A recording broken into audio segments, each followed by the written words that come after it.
রবীন্দ্রনাথ চক্রবর্তী। উঠতে বসতে বাবা হাঁকেন, বলবো তোকে কি আর, হতেই হবে তোকে দেশের মস্ত ইঞ্জিনিয়ার। মা তাই শুনে কন, খোকা তুই আমার কথা রাখ, ডাক্তারিতে হয় যেন তোর দেশ জয়া নামটা।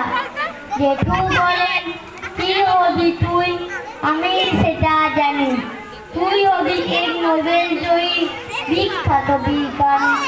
একসঙ্গে সবাই বলে, অন্য কিছু নয়, এবার তোকে হতেই হবে স্কুলে ফার্স্ট বয়। আমার ইচ্ছে ঘুড়ি ঘোড়ায়, লাট্টু ঘোড়ায়, আর ক্রিকেট খেলি, সাঁতরে করি মস্ত দিঘি পার। কিন্তু সেই সব করতে গেলেন সবাই আসেন তেরে, সবাই বলেন মন দিয়ে পড়ায়, এক্ষুনি সব ছেড়ে।